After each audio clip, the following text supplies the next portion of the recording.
نحمده ونصلي على رسوله الكريم اما بعد قابل احترام بزرگوں، عزیز دوستوں اور ساتھیوں،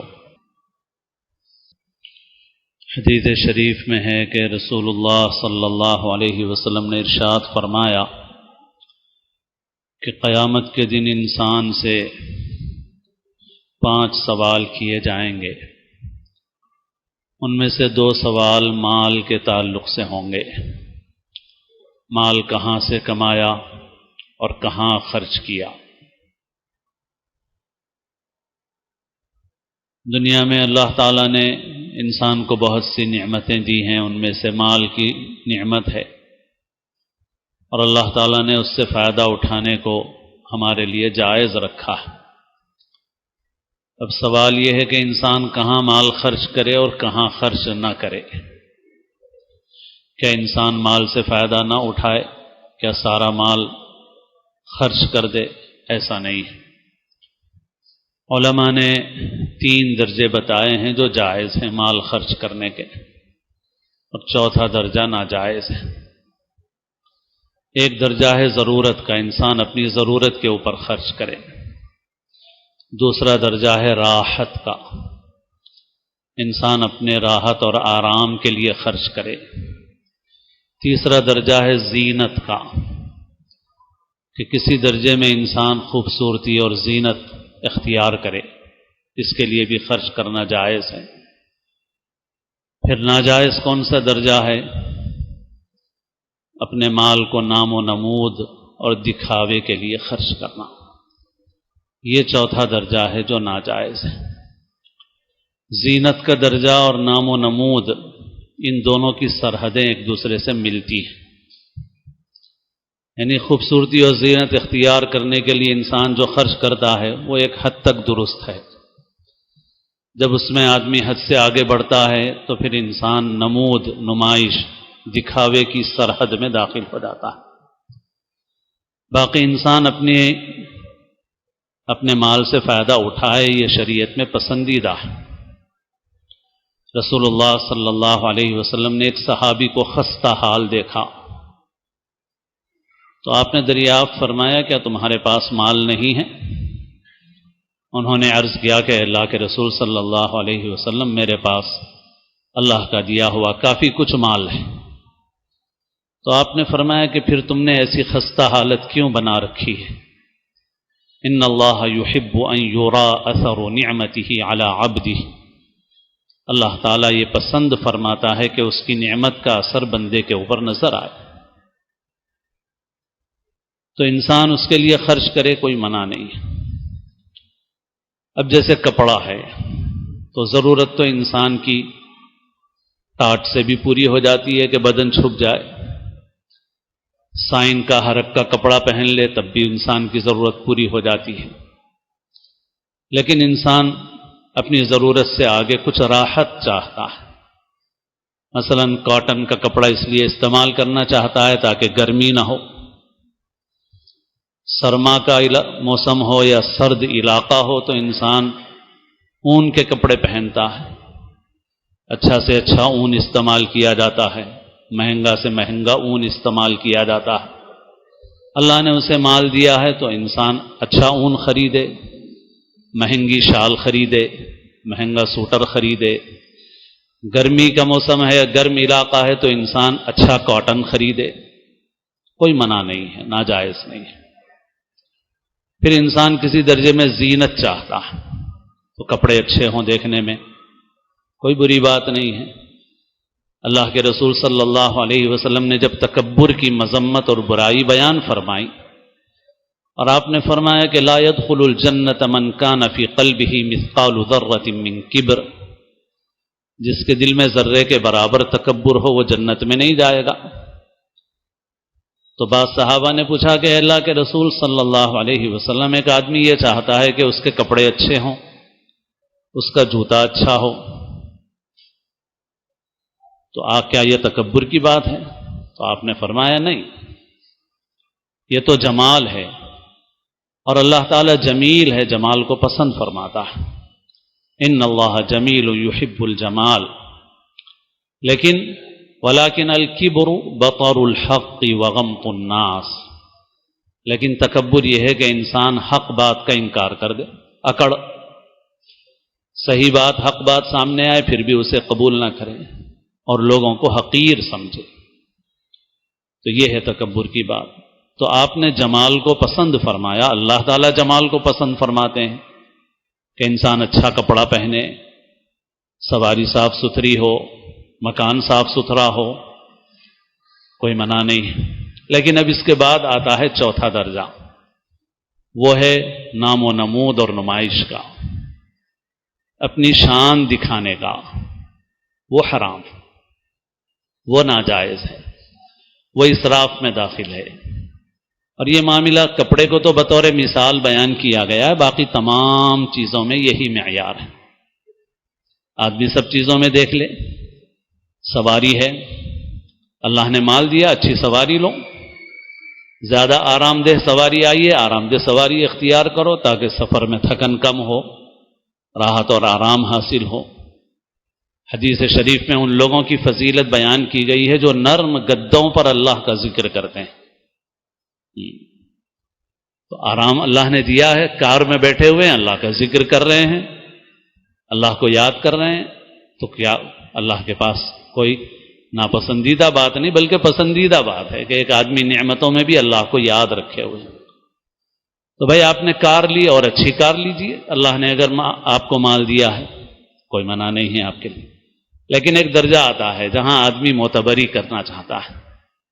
دکھاوا کرنا چاہتا ہے، لوگوں کے سامنے اپنی شان دکھانا چاہتا ہے، وہاں جا کر وہ ناجائز ہے۔ ایسے ہی عورتوں کے زیور کے متعلق ایک بات عشاء کے بعد کچھ دیر حدیث شریف سنائی جاتی ہے، تو حضرت مفتی سعید احمد صاحب پالن پوری رحمۃ اللہ علیہ کی شرح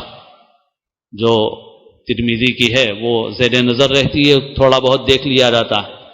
تو کچھ دنوں پہلے ایک نقطہ نظر سے گزرا تو میرے لیے بھی نیا تھا کہ ہماری عورتیں جو زیور پہنتی ہیں، زیور پہننا جائز ہے عورت کے لیے،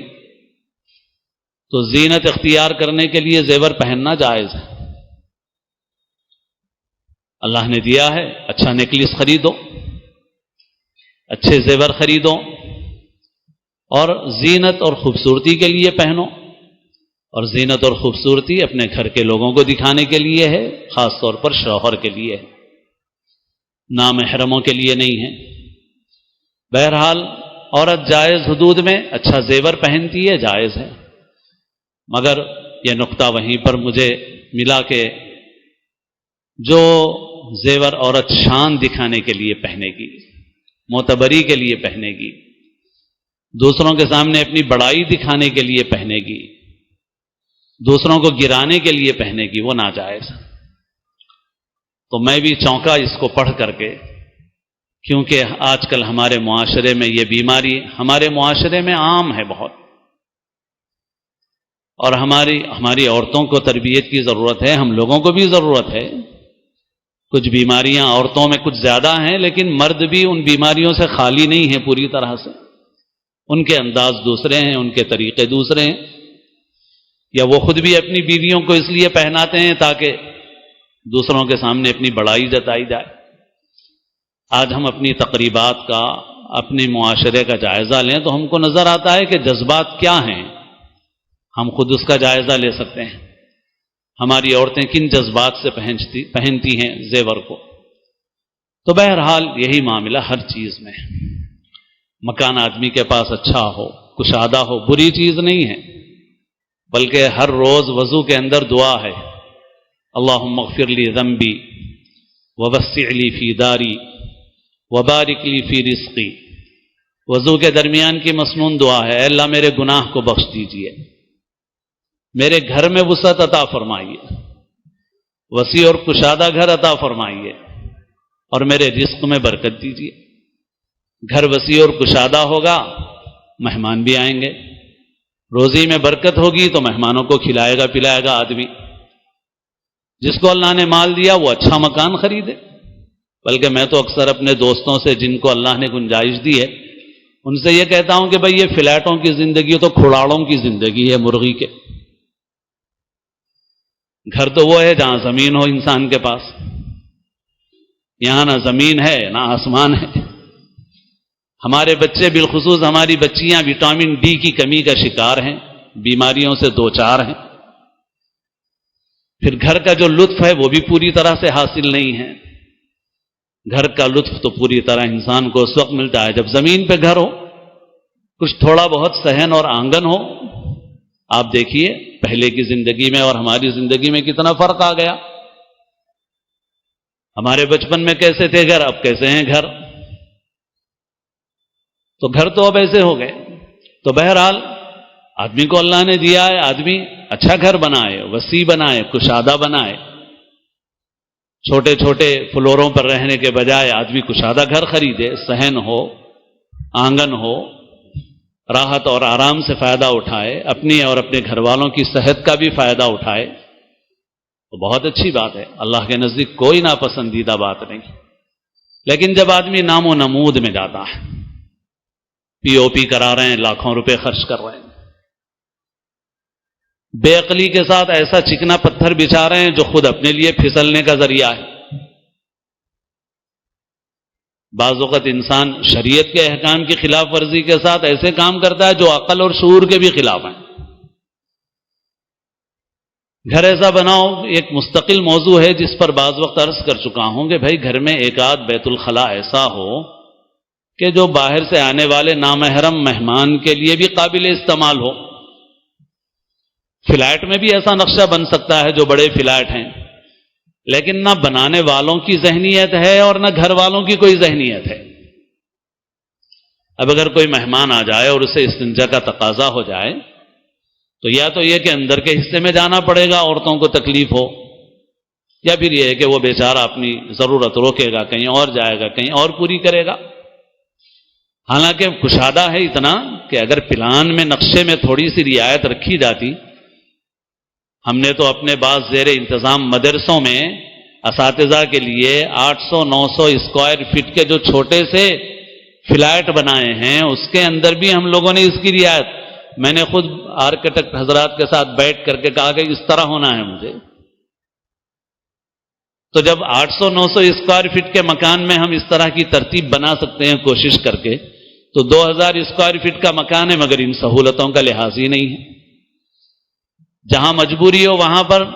حمام اور بیت الخلاء ایک ساتھ ہیں، لیکن جہاں ضرور مجبوری نہ ہو وہاں دونوں الگ بناؤ۔ گھر کا ایک فرد نہانے میں مشغول ہے، دوسرا ضرورت کے لیے نہیں جا سکتا۔ بعض اوقات تو بعض گھر ایسے بنے ہوئے ہیں کہ جس کے اندر ایک ہی ہے اور وہ بھی مشترک ہے، تو اب اس کے اندر گھر کے ہی اگر 4 افراد ہیں اور ایک آدمی نہا رہا ہے تو اور دوسرے کو تقاضا ہو گیا تو پریشانی، اور افراد زیادہ ہوں تب تو پوچھیے ہی مت۔ تو بہرحال میں یہ عرض کر رہا ہوں کہ انسان شریعت کے بھی خلاف کر رہا ہے، عقل اور شعور کے بھی خلاف کر رہا ہے۔ تو بہرحال انسان اللہ کی نعمتوں سے فائدہ اٹھائے، مگر جب اسراف، نام نمود، دکھاوا، شان اور اپنی حیثیت سے بڑھ کے خرچ کیا جاتا ہے یا اپنا پورا سرمایہ اسی میں لگا دیا جاتا ہے، تو انسان اس سے بجائے فائدہ اٹھانے کے نقصان اٹھاتا ہے۔ میں بہت برسوں پہلے ایک مرتبہ ہمارے ایک عزیز کو مکان کی ضرورت تھی اور ان کو کچھ قرض کی بھی ضرورت تھی، تو بہت پریشان تھے، تو ہم ایک صاحب سے گئے کہ بھئی کسی ادارے سے قرض مل سکتا ہے کیا، کوئی شکل اس ادارے سے ملنے کی قرض۔ تو انہوں نے، ہم تو بچے تھے اس وقت، مگر انہوں نے ہمارے سامنے کچھ باتیں کہی اور کہا کہ دیکھو بھائی ہماری بھی بہت کچھ آمدنی ہے مگر ہم کرائے کے گھر میں رہتے ہیں، ذاتی گھر نہیں لیتے ہم۔ سوچ ہے، انہوں نے کہا ہم اتنا سارا سرمایہ ایک مکان میں لگانے کے بجائے ہم اس کو تجارت میں لگاتے ہیں، اور ابھی بھی خود ہمارے شہر میں مسلمانوں میں ایسے لوگ کم ہیں اور غیر مسلم تاجروں میں ایسے بہت سے لوگ ہیں کہ جو بہت کروڑ پتی ہیں، کروڑوں کی دولت ہے ان کی، مگر وہ کرائے کے گھر میں اس لیے رہتے ہیں، وہ کہتے ہیں کہ بھائی اتنا پیسہ لگا کے ہم ہفتے مہینے میں حاصل کر لیتے ہیں۔ بلکہ بعض لوگ تو یوں کہا جاتا ہے کہ ایک دن کی آمدنی ہوتی ہے ان کی، جو ایک دن کا نفع ہوتا ہے جو کرائے میں جاتا ہے، یعنی اپنے اس پیسے کو وہ انویسٹ کر کے کاروبار میں ایسا لگائے ہوئے ہیں کہ وہ ایک دن میں جو نفع کماتے ہیں اس سے مہینے بھر کا کرایہ نکل جاتا ہے ان کے۔ تو بہرحال ان صاحب سے تو ہم نے بہت پہلے سنا تھا، مگر اب بھی بہت سنتے ہیں کہ بعض غیر مسلم تاجر بھی اس ذہنیت کے ساتھ کام کرتے ہیں، لیتے ہیں مکان وہ جب ان کی دولت کافی ہو جاتی ہے، اور مکان بنانے سے ان کو کوئی فرق نہیں پڑتا، 1 کروڑ 2 کروڑ کا مکان لینے سے بھی ان کو کوئی فرق نہیں پڑتا کہ ان کے 20-25 کروڑ کاروبار میں لگے ہوئے ہیں، تو اس وقت مکان لیتے ہیں۔ مگر ہم لوگ ناسمجھی یہ کرتے ہیں کہ ہم لوگ جہاں ذرا پیسہ آیا، ہمارا کل سرمایہ 1 کروڑ کا ہے، ہم نے پورا مکان کے اندر لگا دیا، اور پھر جہاں کے وہیں ہیں۔ بھائی 25 لاکھ کے مکان میں گزارا کر لو اور 70-80 لاکھ کچھ کاروبار میں لگاؤ۔ تو یہ اللہ نے دین کا مطلب دنیا چھوڑنا نہیں ہے، دین کا مطلب ہے دنیا سے ایسا فائدہ اٹھاؤ جو صحیح معنوں میں فائدہ ہے، جس سے تمہاری دنیا بھی اچھی اور آخرت بھی اچھی، دنیا میں بھی کامیاب اور آخرت میں بھی کامیاب، یہ ہے دین۔ تو مسلمانوں میں یہ شعور، یہ سمجھ بہت کم ہے۔ اس معاملے میں حیدرآباد کے مسلمانوں سے زیادہ باشعور بنگلور کے مسلمان ہیں، مدراس کے مسلمان ہیں، اور سب سے زیادہ گجرات کے مسلمان ہیں، بلکہ گجرات کے سارے ہی لوگ ہیں اکثر تقریباً۔ یہ جو تجارتی مزاج ہے وہ ان لوگوں کے اندر ہے، اور وہ اپنے مال سے تجارت کرتے ہیں اور خوب فائدہ اٹھاتے ہیں۔ اور اسی لیے آپ گجراتی مسلمانوں کو بھی دیکھیے کہ پوری دنیا میں جہاں کہیں بھی ہیں، ساؤتھ افریقہ میں ہوں، برطانیہ اور امریکہ میں ہوں، افریقہ کے غریب ملکوں میں ہیں، امیر ملکوں میں ہیں، اور وہاں پر وہ اپنی کمیونٹی کو باقی رکھے ہوئے ہیں، اپنے ادارے قائم کیے ہوئے ہیں، بہترین ادارے ہیں، بہترین مدرسے ہیں، بہترین مسجدیں ہیں، بہترین کالجز ہیں، دینی عصری ہر قسم کے ادارے قائم کیے ہوئے ہیں۔ ان کے اندر اللہ نے تجارت کا مزاج رکھا۔ بنگلور کے مسلمانوں نے ابھی ایک بہت بڑا نقصان اٹھایا، حیدرآباد کے مسلمان بھی اس میں شریک ہیں، اور چونکہ آئندہ بھی نقصان سے بچانے کے لیے عرض کر رہا ہوں کہ بنگلور کے مسلمانوں میں مزاج تو ہے، مگر ابھی کچھ عرصے میں یہ جو کمپنیاں آئیں کہ جنہوں نے انویسٹ کرنے کے لیے لالچ دیا بڑے بڑے نفع کا، حیدرآباد کی بھی بعض کمپنیاں تھیں اور بنگلور کی بھی، اور اس کے نتیجے میں بہت افسوس کی بھی بات ہے، تکلیف کی بات ہے مسلمانوں کے لیے، ایک امت کی حیثیت سے ہزاروں کروڑ روپیہ، اور ایسی نہیں کہہ رہا ہوں میں، ہزاروں کروڑ روپیہ مسلمانوں کا برباد ہو گیا، ایسی کمپنیوں کے حوالے کیا، اور کچھ عرصے تک کچھ پیسہ دیتے رہے، اور پھر بعد میں سارے کے سارے سرمایے سے ہاتھ دھونا پڑا۔